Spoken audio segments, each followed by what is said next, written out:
Evaluación espinal motora y sensitiva. Aquí se evalúan los reflejos espinales y la fisiología de la micción, ya que esta última también posee un componente reflejo.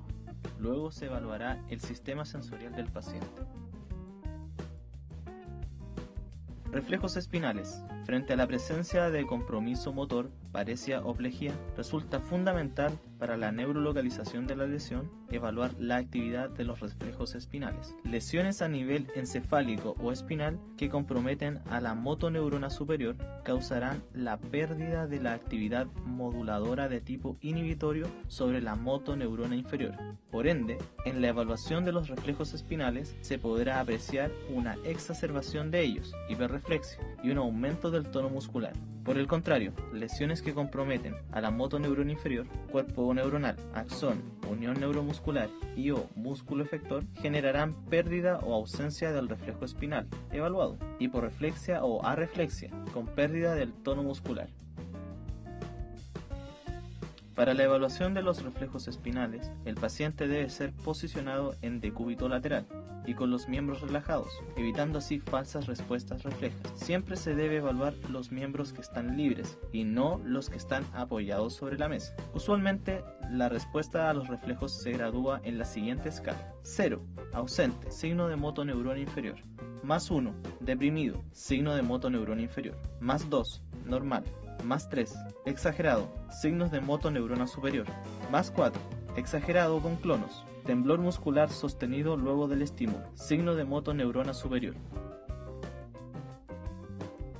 Lesiones a nivel de médula espinal cervical, C1 o C5, comprometerán la motoneurona superior que inerva los miembros anteriores y posteriores, causando signos de lesión en motoneurona superior para miembros pélvicos y torácicos. Tetraparesia o tetraplegia con hiperreflexia. Lesiones medulares cervicobraquiales, C6, T2, causarán compromiso de la motoneurona inferior de los miembros torácicos y de la motoneurona superior de los miembros pélvicos, generando tetraparesia o tetraplegia con hiporreflexia o arreflexia para los miembros anteriores e hiperreflexia para los posteriores. Lesiones a nivel médula toracolumbar, T3, L3, comprometerán solo la motoneurona superior que viaja a los miembros pélvicos, generando una paraparesia o paraplegia con hiperreflexia. Por último, lesiones medulares del segmento lumbosacro, L4-S1, afectarán a la motoneurona inferior de los miembros pélvicos, causando una paraparesia o paraplegia con hiporreflexia. En las lesiones a nivel toracolumbar o lumbosacro, la función motora de los miembros anteriores se mantendrá intacta. Reflejo flexor. Reflejo flexor en miembros anteriores. Se estimula pellizcando la membrana interdigital de las extremidades, ya sea con la mano o con una pinza, causando la flexión del miembro. La presencia de este reflejo indica integridad de la médula espinal en el segmento C6 a T1 y de los nervios músculo cutáneo, axilar, mediano, ulnar y radial. Reflejo flexor en miembros posteriores. Se estimula pellizcando la membrana interdigital de las extremidades, ya sea con la mano o con una pinza, causando la flexión del miembro. La presencia de este reflejo indica integridad en la médula espinal en el segmento L4-S3 y del nervio ciático. Reflejo extensor carporadial. Se estimula martillando, percutiendo, sobre el músculo extensor radial del carpo, causando una ligera extensión del carpo. La presencia del reflejo indica integridad en la médula espinal entre los segmentos C7, T1 y del nervio radial. Reflejo tricipital. Se estimula martillando sobre el tendón del tríceps, justo bajo el olecrano, causando la extensión del codo y del carpo. La presencia del reflejo indica integridad de la médula espinal entre los segmentos C6, T1 y del nervio radial. Reflejo bicipital. Debe colocarse el dedo índice o medio sobre el lugar en donde están los tendones, bíceps y braquial, craneal y proximal al codo. Esto genera una ligera extensión del codo. La presencia del reflejo indica integridad de la médula espinal entre los segmentos C6, C8 y el nervio músculo cutáneo. Es difícil provocar este reflejo en un perro normal, por lo tanto, podría no ser interpretada como anormal su respuesta exagerada o deprimida. Reflejo patelar o rotuliano. Se estimula al golpear el tendón patelar, observándose la contracción de los músculos cuádriceps que genera un movimiento hacia adelante de la extremidad inferior. Este reflejo requiere integridad del segmento medular L4 a L6 y del nervio femoral. Reflejo tibial craneal. Se estimula al golpear el músculo tibial craneal, causando la flexión del tarso. Este reflejo requiere integridad del segmento medular L6 a S1 y del nervio fibular.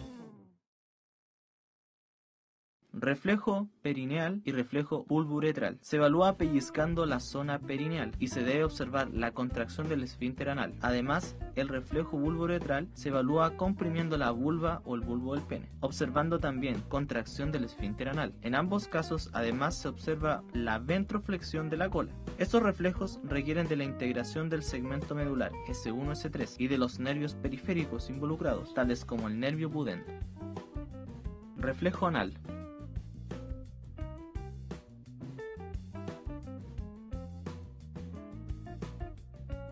Reflejos especiales. Reflejo extensor cruzado. Se estimula cuando se realiza la evaluación del reflejo flexor de retirada. La respuesta normal es la retirada del miembro estimulado, no afectándose el miembro contralateral. La respuesta anormal o reflejo extensor cruzado positivo se manifiesta cuando se estimula la retirada del miembro, provocando la extensión involuntaria del miembro contralateral. Este reflejo puede observarse en cualquiera de los 4 miembros e indica necesariamente compromiso de la motoneurona superior del lado al cual genera la extensión.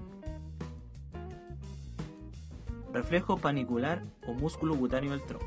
Este reflejo es provocado presionando con una pinza o punzando suavemente la piel dorsal del tronco a nivel de las vértebras entre T2 a L4-L5, observándose la contracción del músculo cutáneo del tronco bilateralmente. Este reflejo está presente en la región toracolumbar y ausente en el cuello y la región sacral. Desde el dermatoma testeado, el nervio sensitivo de la piel entra a la médula espinal a nivel del segmento correspondiente al dermatoma. La información asciende por médula espinal y genera sinapsis bilateral en el segmento espinal C8-T1 con la motoneurona del nervio torácico lateral, la que cursa a través del plexo braquial e inerva el músculo cutáneo del tronco. Este reflejo puede disminuir o incluso perderse caudal a la lesión en esta vía.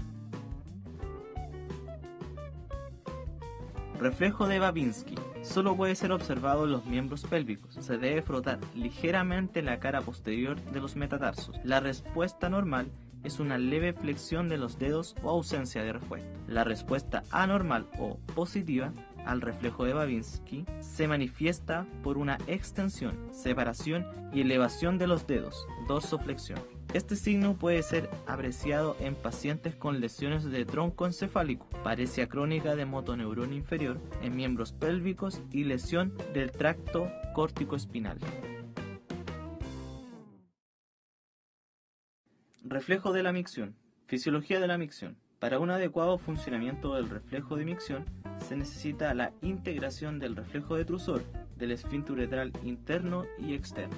En una función vesical normal, la vejiga se llena pasivamente con orina aumentando gradualmente la presión intravesical. Esto ocurre porque el músculo detrusor se relaja por actividad simpática beta-adrenérgica que inerva la vejiga y al mismo tiempo permanece cerrado el esfínter uretral interno por acción simpática alfa-adrenérgica. Información que viaja vía nervio hipogástrico, el cual abandona la médula espinal a nivel del segmento L1-L4 en perro y L2-L5 en el gato. Al extenderse la pared vesical hasta un límite cercano a su capacidad, producto de su llene con orina, se estimulan terminaciones nerviosas ubicadas en la pared, las que envían impulsos hacia la médula espinal vía nervio pélvico, el cual ingresa a la médula espinal a nivel de S1-S3. Este impulso viaja hasta el metencéfalo, puente, donde se integra el reflejo detrusor. Debido a esto, se genera una respuesta motora que viaja hacia una neurona parasimpática preganglionar que se localiza en el segmento S1-S3 en perro y en gato, lugar donde abandona la médula espinal para descargar sobre una neurona postganglionar, la que va a inervar la musculatura lisa de la pared vesical. Esta vía motora también viaja a través del nervio pélvico. provocando así una contracción vesical, relajación del esfínter uretral interno y posterior vaciado. Por otro lado, el esfínter uretral está formado anatómicamente tanto por musculatura lisa, esfínter uretral interno, como por musculatura estriada, esfínter uretral externo. La musculatura lisa se contrae por estimulación simpática, alfa-adrenérgica, como se mencionó anteriormente, y la musculatura estriada se contrae vía estimulación nervio-pudendo somático, el cual se localiza a nivel medular en el segmento L7-S3, pero principalmente entre S2-S3. Así, cuando la vejiga se está llenando pasivamente, el esfínter permanece cerrado por actividad simpática, pero cuando se descarga el impulso de extensión de la musculatura vesical, también se inhibe tanto la vía simpática como al nervio pudendo, coordinando la relajación del esfínter.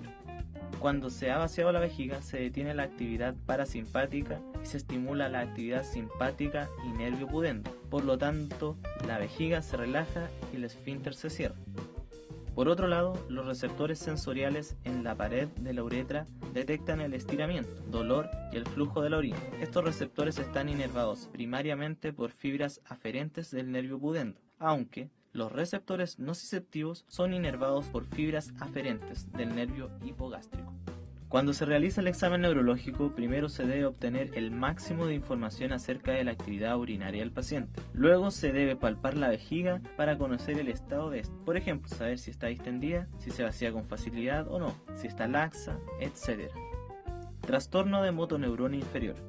Arreflexia del detrusor con arreflexia del esfínter. El trastorno de motoneurona inferior o vejiga atónica se debe a lesiones que afectan a los segmentos sacros de la médula espinal o al nervio pélvico, es decir, lesiones bajo el segmento medular L7 o desde la vértebra quinta lumbar hacia caudal.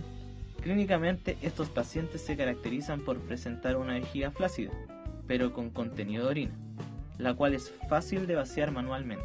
En muchos casos se observa además incontinencia urinaria por rebalse de la orina y pérdida de la actividad de los esfínteres uretrales.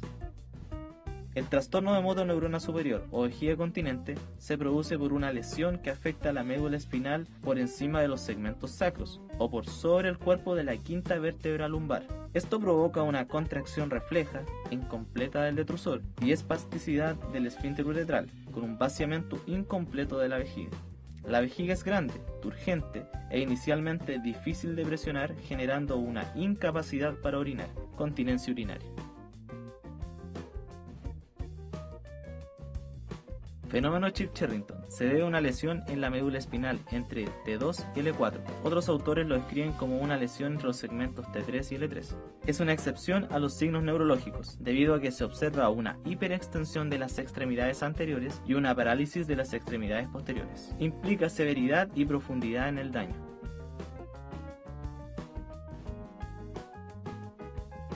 Sistema sensitivo. La evaluación sensitiva de la médula espinal está determinada por la respuesta a la sensibilidad superficial y al dolor profundo. Las fibras que son responsables del dolor superficial viajan desde el dermatoma evaluado hasta el asta dorsal de la sustancia gris. Posteriormente hacen sinapsis, siguiendo el estímulo al lado contralateral de la médula espinal, a través de diferentes tractos, entre ellos el espino talámico, espino cervical, espino reticular y tracto dorsal, los cuales llegan al tálamo y luego a la corteza cerebral. La respuesta normal a la sensibilidad superficial se evalúa con un intento de escape, ansiedad, girar la cabeza o vocalizar en respuesta al estímulo doloroso. Los receptores de dolor profundo son evaluados por el estímulo de dolor sobre estructuras digitales, como el periósteo. Aparentemente tienen sinapsis cada 3 o 5 segmentos con proyecciones que continúan cranealmente sobre ambos lados de la médula espinal. Luego siguen los diferentes tractos de manera más difusa hasta la corteza cerebral. Esta prueba es necesaria solo si el dolor superficial está ausente. La respuesta normal implica un maullido o vocalización e intento de morder lo que está generando el dolor. Un animal que pierde la percepción del dolor profundo indica un severo daño en la médula espinal y un pronóstico reservado. Neurolocalización, síndrome neurológico. Una vez realizado el examen neurológico, el clínico debe ser capaz de establecer la neurolocalización de la lesión, definiendo el síndrome neurológico que afecta al paciente. Esto permitirá, en etapas posteriores, definir los prediagnósticos o causas de la patología. Por ejemplo, si un paciente presenta una paraplegia con hiperreflexia, esto significa que la neurolocalización de la lesión es a nivel medular toracolumbar. Por tanto, el síndrome neurológico para este paciente será un síndrome espinal toracolumbar.